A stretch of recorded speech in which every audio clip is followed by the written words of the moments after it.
Bueno, tal cual como le decía el anciano Juan, estuvimos compartiendo en Lota, en la congregación donde el pastor Carlos Moncada, y él quería que tuviéramos una temática más abundante, y lo hicimos así, compartiendo un tema y que también pudiera ser con algunas preguntas.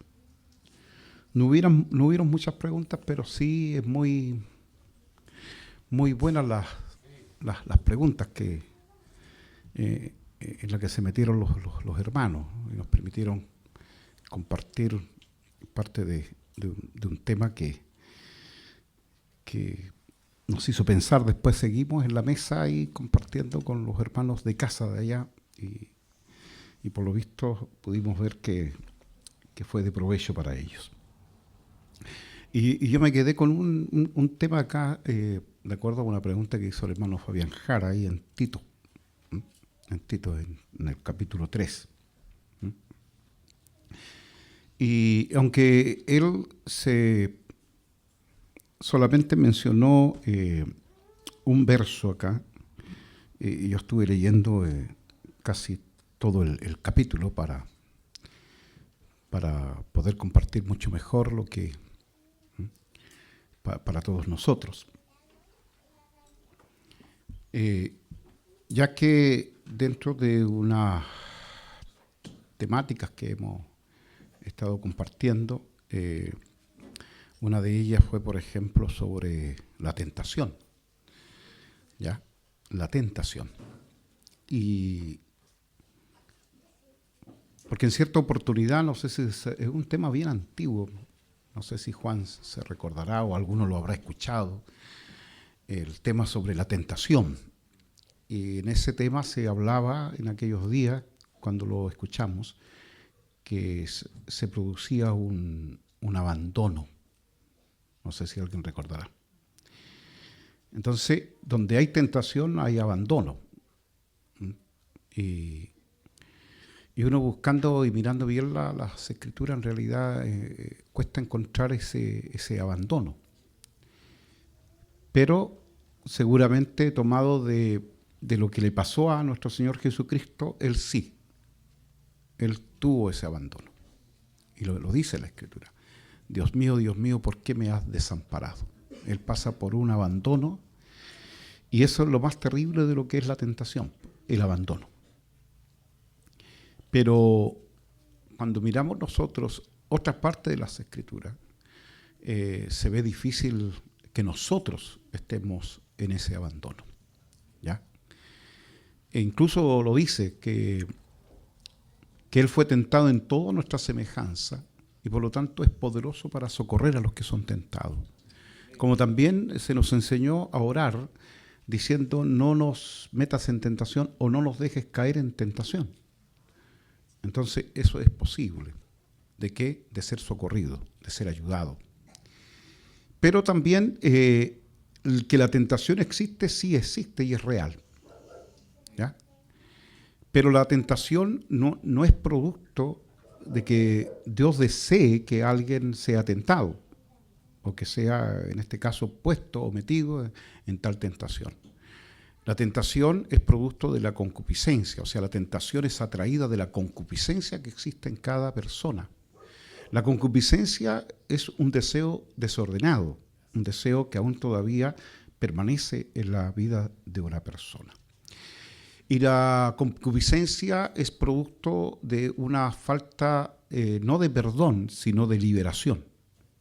O sea, el perdón existe, que incluso ha llevado a muchos a tener que lidiar con esta temática, porque de pronto cuando ven que el perdón será generalizado, el perdón es para todos, porque la gente a veces estudia las Escrituras mirando realidades, y al mirar la realidad ve que pareciera que todos han sido perdonados, pero ¿por qué después vuelven otra vez a pecar? ¿Por qué vuelven otra vez a caer en el pecado? Entonces, de pronto ya los lleva a pensar porque no quieren dudar del poder de Dios. Y al no dudar del poder de Dios porque no te lo permite la Escritura, y el hecho de pensar, porque Dios no es un simplemente un alienígena, un extraterrestre, un ser que más dotado que nosotros y que dejó en este planeta Tierra a todos nosotros los seres humanos para que tuviésemos una existencia. No, Él es Dios. Por algo la palabra lo menciona como Dios. Entonces, por lo tanto, al pensar que en Dios no va a haber falencia en Él, no hay error alguno. Entonces, como no lo hay, entonces se pone a pensar alguno de que la falencia está en el ser humano y no en Dios. Y cuando Dios perdona y se olvida de nuestros pecados, la pregunta es, ¿el perdón los alcanza a todos?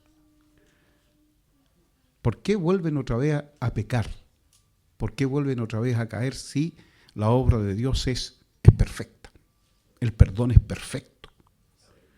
Entonces, se limitan algunos en ver esa parte, pero hoy día en la mañana misma compartíamos acerca de que del perdón había que ir mucho más allá.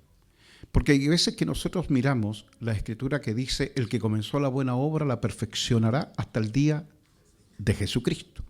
Y cuando se habla de perfección, la perfección no es para aquellos que espiritualmente en el camino de Dios se dan vacaciones. La perfección es cuando alguien está cotidianamente en las manos del perfeccionista.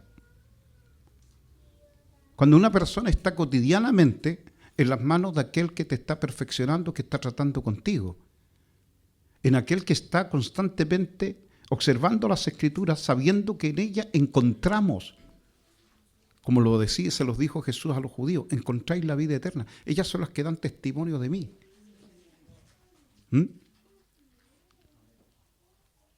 La arcilla debe estar constantemente en las manos del alfarero hasta que éste perfecciona la obra.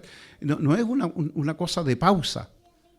El alfarero comenzó y no puede hacer pausa.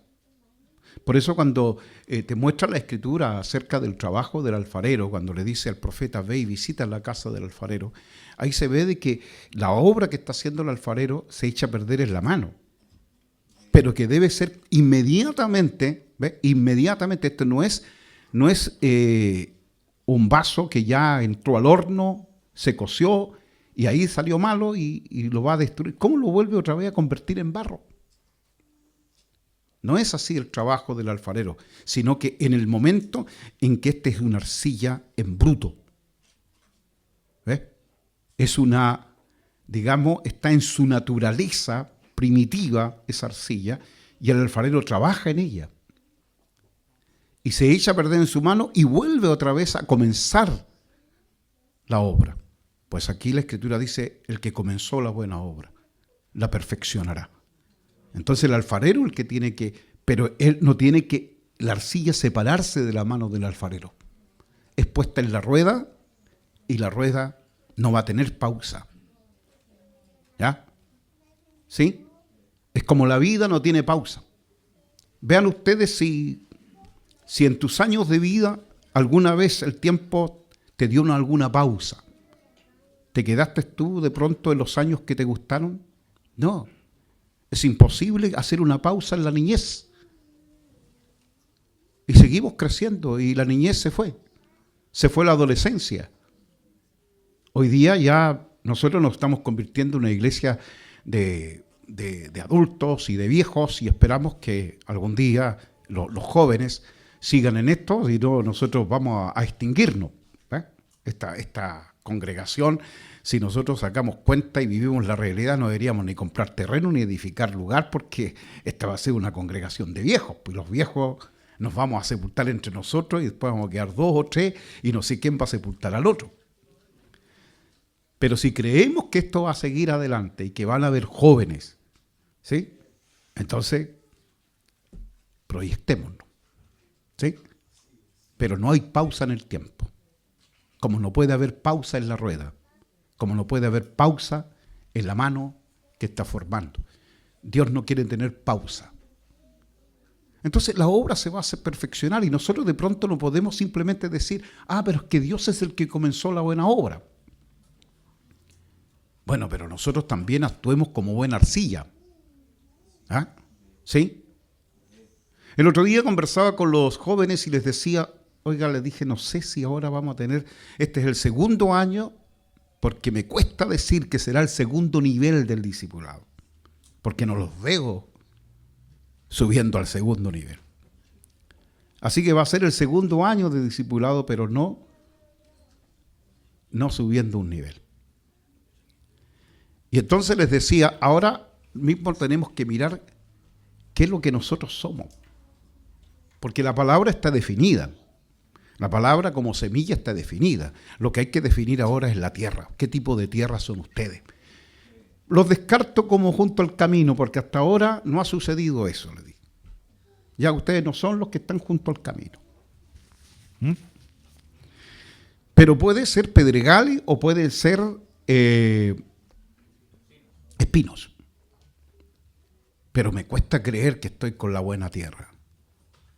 La realidad con la que uno ve hoy en día, estoy viendo de que de pronto el tiempo de hoy la gente está con muchos sueños y muchos proyectos, tiene muchas cosas guardadas en sus corazones.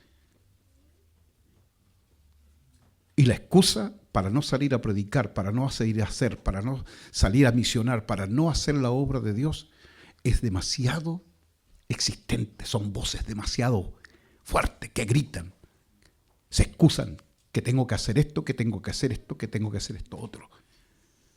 Bien dijo el maestro cuando los cita y los invita a la gran cena y tienen excusa para no poder ir. Sé que hay muchas cosas y los afanes de la vida existen, como el afán del trabajo, y hay que trabajar, hay que proveer y cosas así. Pero después que queda poco tiempo después del trabajo, siguen habiendo excusas y la obra de Dios sigue siendo desatendida. Entonces, ¿con qué tierra se ha encontrado la palabra en estos últimos años? ¿Con qué tierra? ¿Qué tipo de tierra? ¿Pedregales?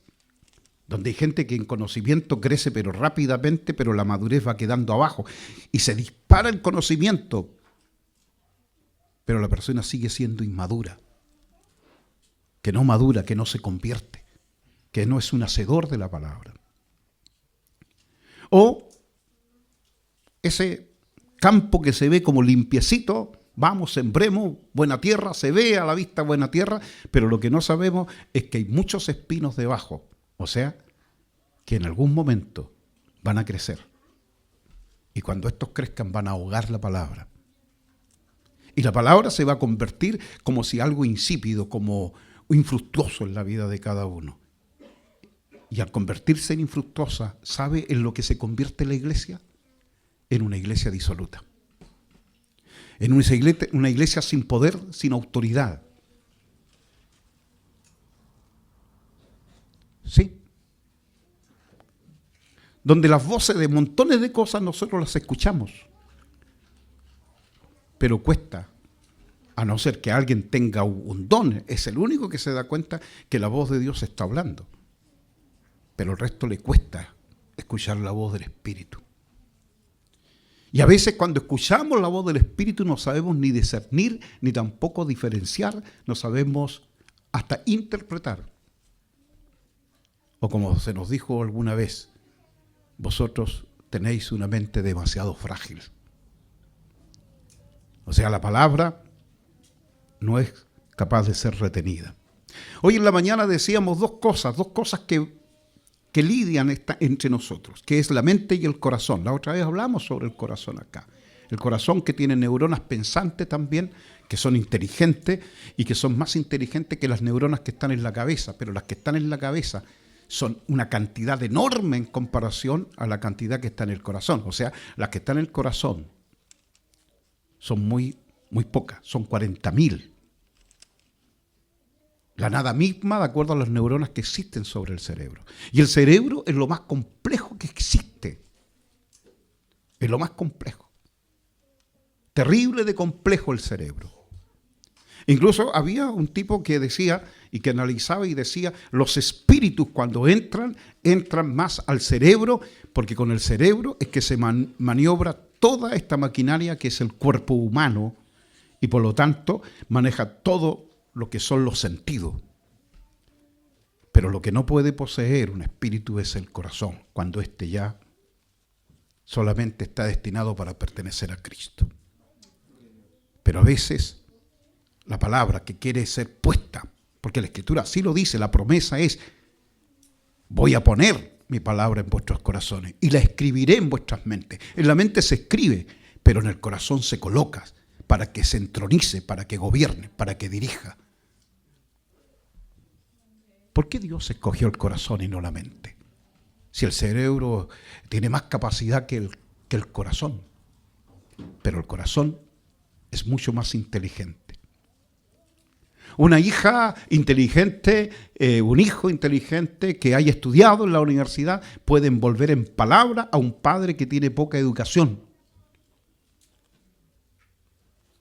pero no es capaz de poder engañar a un padre que tiene un corazón que ama a su hijo. El corazón es más que la mente. Nos tratan de engañar. Nos dicen montones de cosas nuestros hijos porque estudiaron más que nosotros y son más inteligentes.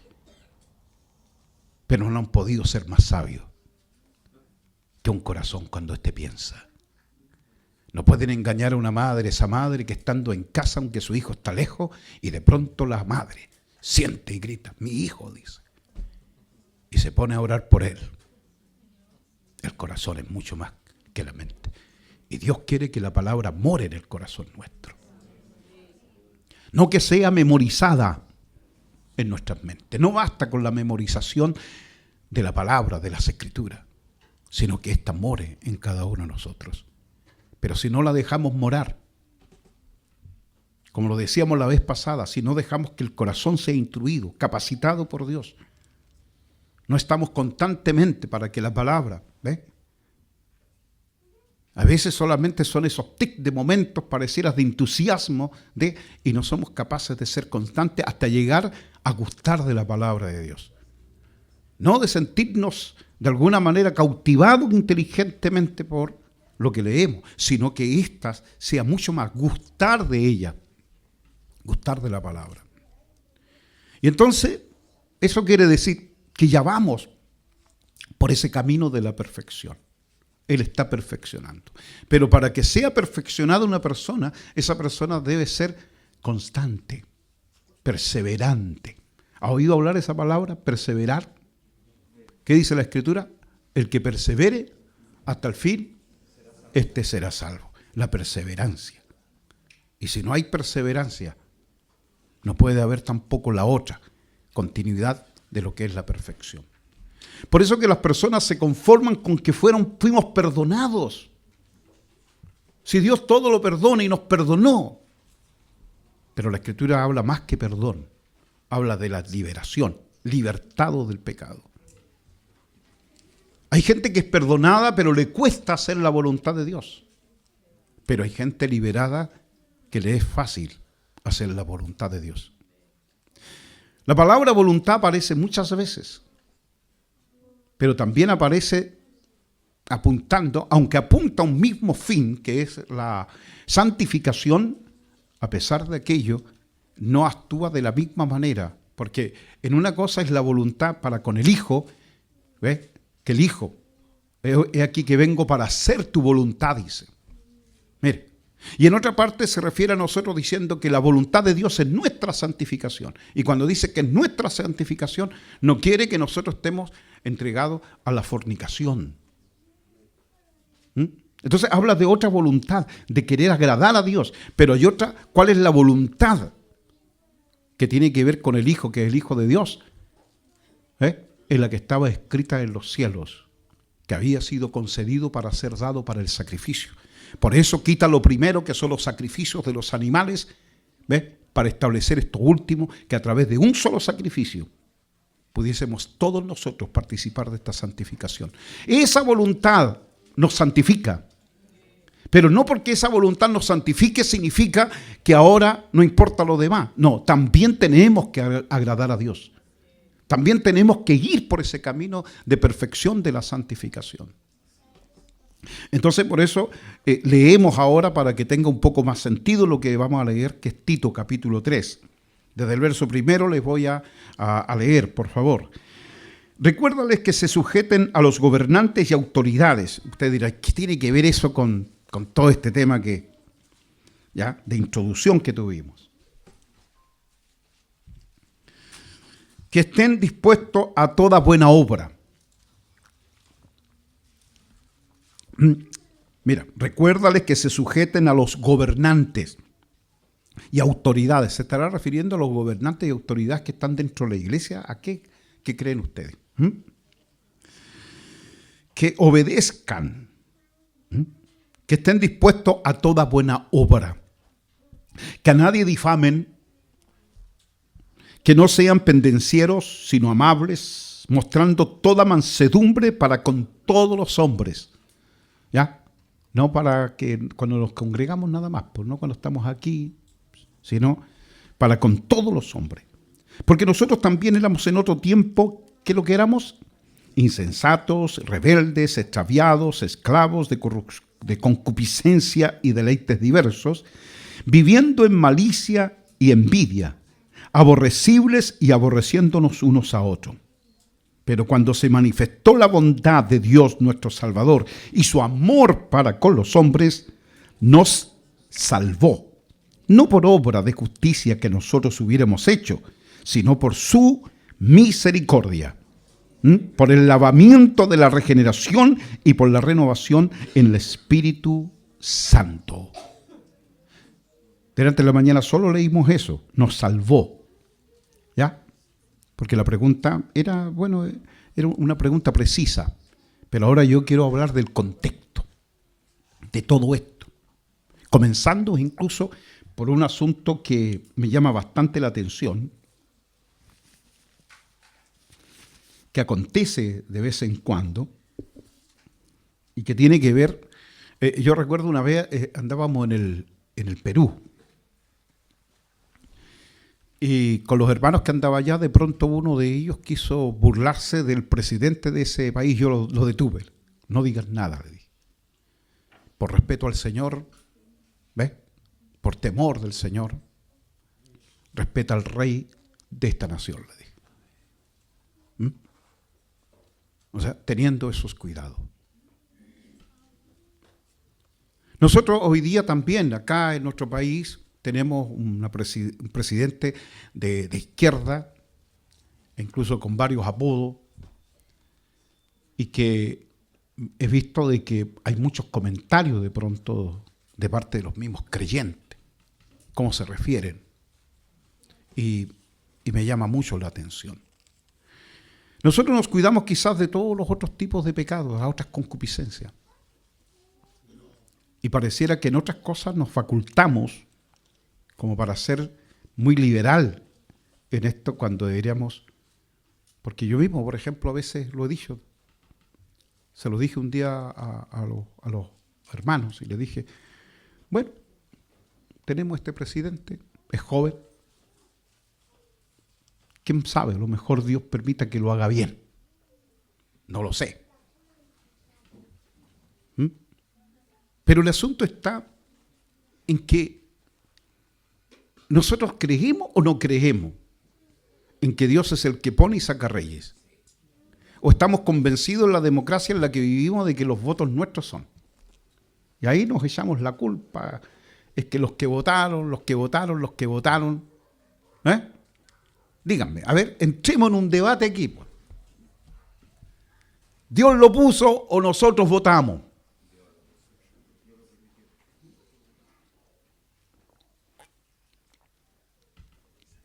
¿Cómo saber, cierto? Si fue el voto. ¿Ah? ¿Sí? Estamos a la mesa. Estamos a la mesa y con nosotros hay una persona que no es creyente y es una persona muy inteligente. Y de pronto decimos, ¿sabe? Vamos a dar gracias por estos alimentos. ¿Cómo dice la otra persona? ¿Cómo eso dar gracias? Sí, vamos a dar gracias a Dios que nos lo dio. A ver, un momento va a decir. ¿Quién se levantó? ¿Quién fue a trabajar? ¿Quién se esforzó?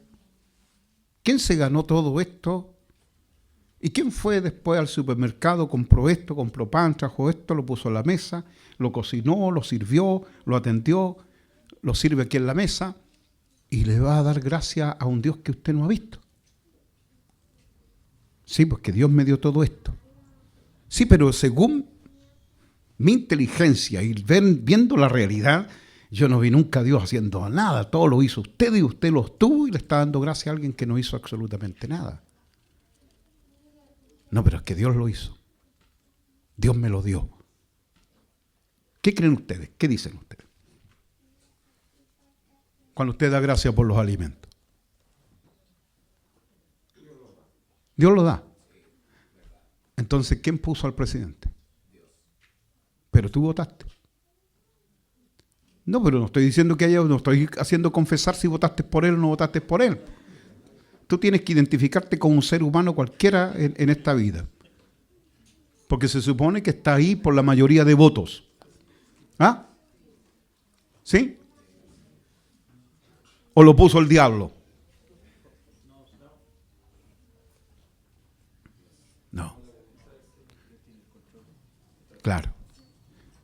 Si nuestra conducta como iglesia, y una iglesia disoluta, una iglesia que se va apartando, una iglesia que de pronto no tiene tiempo para predicar, una iglesia que no tiene tiempo para buscarle, una iglesia que en realidad se está farreando el tiempo y el poco tiempo que nosotros tenemos. ¿Qué crees? ¿Qué presidente te mereces tú de tener en esta nación?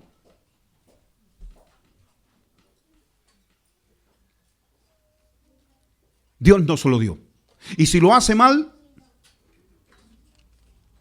y algunos citan, no, si cuando gobierna el necio y todo, el pueblo sufre. Entonces, si Dios pone a alguien que no lo va a hacer bien, sufre el pueblo. ¿Y quién decidió que sufriera este pueblo? Chile para Cristo. Oye, disculpen que me metan esta temática, pero quiero decirle que hay muchas cosas que va a depender, así como está ocurriendo en otras naciones. Iglesias que se han convertido en una iglesia social, otra en una iglesia casi desaparecida, que solo tienen catedrales pero no tienen nada más. Lo que pasó en Europa, lo que está pasando en el norte de América y lo que pudiera seguir pasando para acá, porque la iglesia se está modernizando tanto, tanto. Y junto a ustedes. El otro día un hermano tuvo una visión y si esto fuese de Dios, hasta yo pienso en mí y también pienso en la iglesia.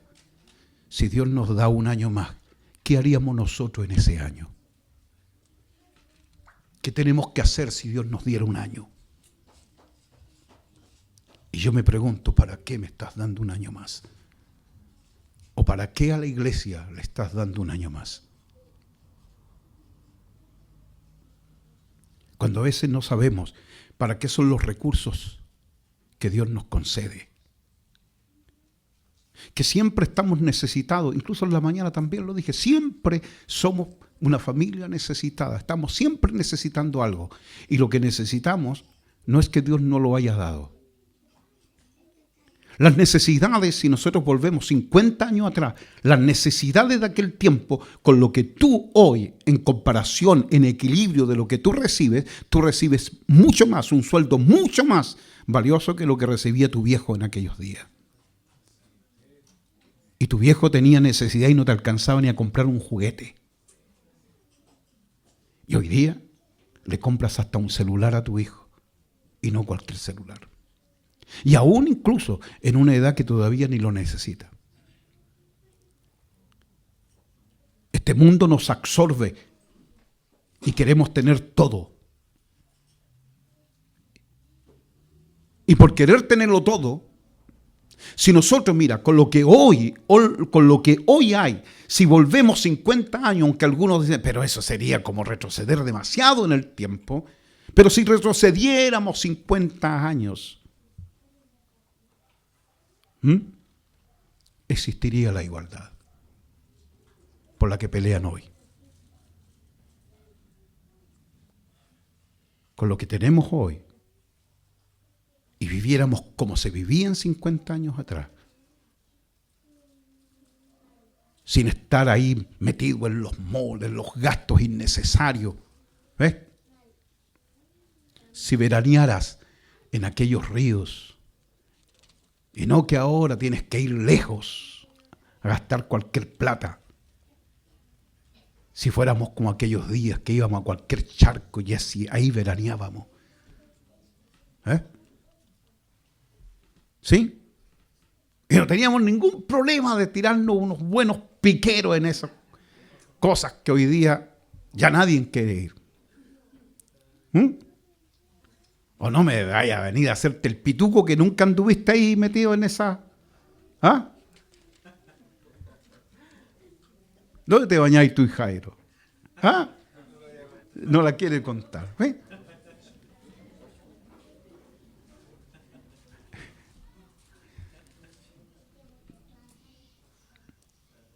Entonces no sabemos hoy. Hoy todavía estamos con necesidad. Y no nos alcanza. Pudiéramos nosotros estar haciendo cualquier cantidad de obra evangelística, cualquier cantidad. Antes que Cristo venga, seguir sembrando la palabra, predicándola. Si aquí ser lleno de Dios no es para tener una iglesia llena, sino una iglesia trabajando en la obra de Dios, trabajando en la viña, los 5 talentos multiplicándolo, los 2 talentos multiplicándolo, no escondiéndolo. Lo estaríamos haciendo.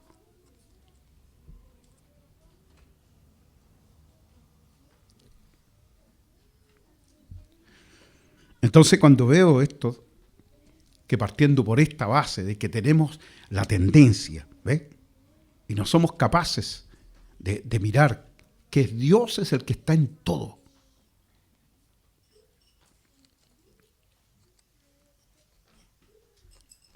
Que tal vez si Chile sigue creciendo, nos va a hacer muy mal. Pero si Chile se empobrece, es posible que eso nos haga volver a Dios. Como se lo dije un día en una oración a Dios, no en privado, sino en público, cuando allá en Santiago, en un tremendo evento, me hicieron orar. Va a orar, ¿ves? El pastor que viene de la ciudad más pobre de nuestro país, que es Lota. Así me presentaron. Y entonces dije, Señor, no me están pidiendo que ore. En realidad me están utilizando. Me estaban utilizando. Presentar al pastor que viene de la ciudad más pobre. Y pasé a orar. Y dije, Señor, si yo vengo de la ciudad más pobre de mi país, pero si esa pobreza un día fue lo que forjó nuestra fe, te doy gracias. Amén. Aleluya.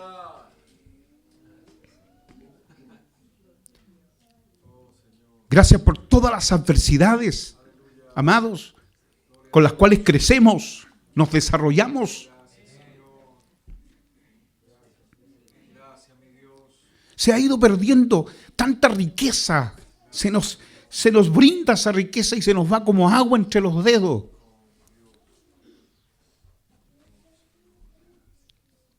Ricos eran los reformadores.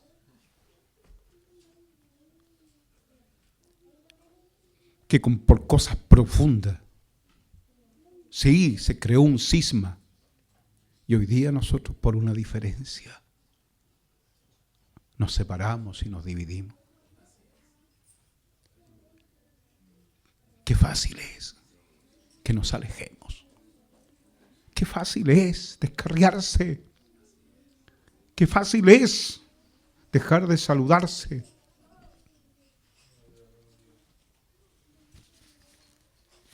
Qué honra y de qué manera agradamos a aquel que nos salvó. Cuando sabemos que no fuimos salvos por alguna justicia que nosotros hemos hecho. ¿Cuál es tu justicia? ¿De qué nosotros nos podemos gloriar? ¿Qué fue lo que antecedió nuestra salvación? ¿Sabes lo que antecedió nuestra salvación? No puedo leer porque estoy... Disculpe. Porque nosotros también éramos en otro tiempo insensatos. Mira lo que antecedió nuestra salvación. Insensatos, rebeldes, extraviados, esclavos de concupiscencia y deleites diversos. ¿O me van a decir que no? ¿Que no nos deleitábamos en cosas que eran perversas y malas? Viviendo en malicia y en envidia, aborrecibles y aborreciéndonos unos a otros. Pero cuando se manifestó, la manifestación no de mi Padre terrenal, no la manifestación de un nuevo gobierno, no la manifestación de una nueva era, de una democracia, de una revolución, que aunque estos quieren, porque el mundo está cansado, quieren cambio, y el verdadero cambio está en Cristo y no tenemos que decírselo, sino que experimentarlo, que ellos lo logren ver, pero ellos han logrado ver que en la iglesia realmente se proyecta y se ve la realidad de este cambio. No, porque también siguen habiendo abusos, pecados, adulterio, mentiras, aborreciéndonos unos con otros, separando, dividiéndonos con facilidad. No vivimos en santidad, cada cual vive a su manera, sabiendo que es un reino de los cielos donde debemos de agradar a Dios en espíritu, alma y cuerpo. Que ya no somos nuestros, que hoy día reina nuestros pensamientos, que hoy día reina nuestra manera, la forma, mi manera, lo que yo creo, lo que yo quiero, lo que yo veo, lo que yo entiendo. No, es lo que Dios revela, es lo que Dios dice.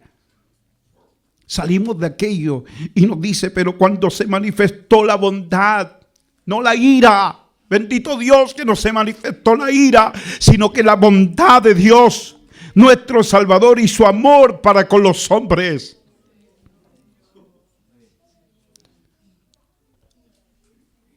Hoy en la mañana le decía a los hermanos, o al mediodía, ¿sabe?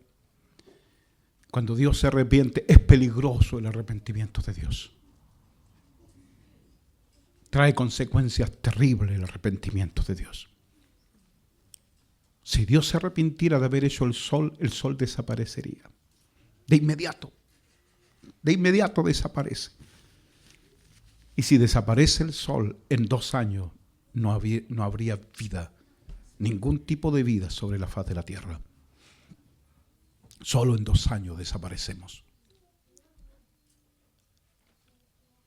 Pero no se arrepintió Dios y el sol sigue saliendo cada día.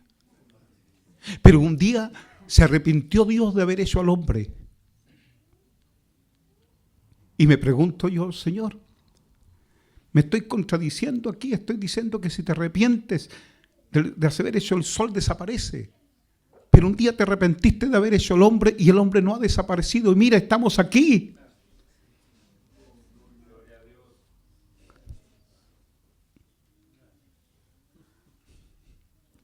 Entonces significa que Dios había hecho algo mayor que crear al hombre. Cuando creó al hombre, para crearlo primero estableció una redención.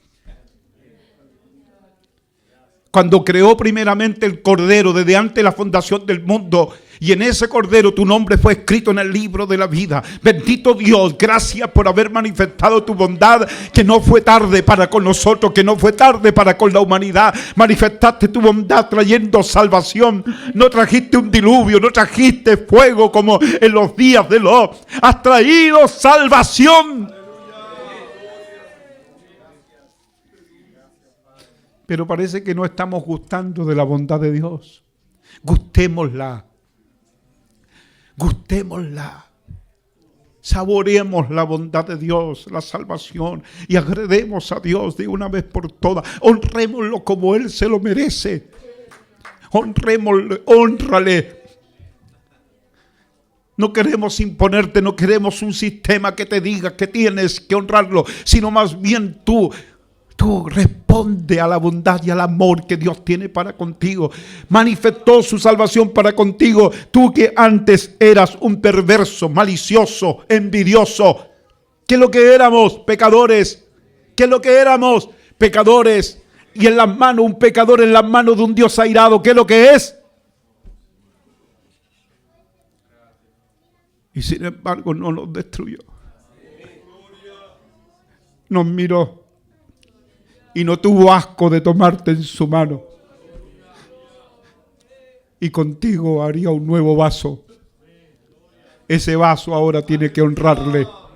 Hónrale en tu conducta, hónrale en tu hablar, hónrale en tu andar, hónrale en tu vestir, hónrale en todo tu ser, hónrale apartándote de toda mundanalidad. No dejes que el mundo siga hablando contigo. No escuches esas voces y dedícate a escuchar la voz del Eterno, de aquel que tuvo bondad para contigo y manifestó una salvación, porque nosotros no por ninguna obra de justicia fuimos nosotros salvados y rescatados, sino más bien Él manifestó su bondad para con nosotros. Nos salvó, no por obra de justicia que nosotros hubiéramos hecho, sino por su misericordia. Misericordia, que quiere decir de un corazón que se compadece de un miserable. ¿Qué es lo que éramos? Miserables.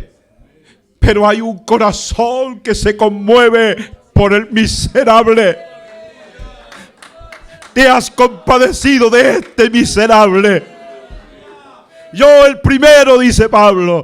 Nosotros también éramos miserables. Miserable de mí. ¿Quién me librará de este cuerpo de muerte? Tenía solo olor a muerte, una llaga podrida. Pero luego dice, gracias doy a Dios por Jesucristo Señor nuestro. Ninguna condenación hay para los que están en Cristo. Como vinimos nosotros ahora a estar en Cristo. Qué precioso, qué bondadoso Dios. Aleluya. Y no tan solo eso, sino que hubo un lavamiento en nosotros por medio de una regeneración, que la regeneración significa un nuevo nacimiento. Nos permitió nacer de nuevo para convertirnos en hijos, no para convertirnos en evangélicos, no para convertirnos en cristianos, sino para convertirnos en hijos de Dios. Aleluya. Y el llamado que uno hace es, amados, si Dios nos ha dado un año más, busquémosle. Convirtámonos. Alentémonos los unos con los otros. No nos critiquemos. No nos critiquemos, sino que más bien aprovechémonos de estas bondades del Eterno. No para vivir la gracia en libertinaje, sino para que en esa gracia aprovechar de correr hacia Él. Y Señor, perfecciona lo que tú comenzaste. No pares la rueda, Señor. No detengas la rueda. Que la rueda siga girando yo en ella. Y que tus manos me moldeen. No digas que estoy viejo para esto, Señor.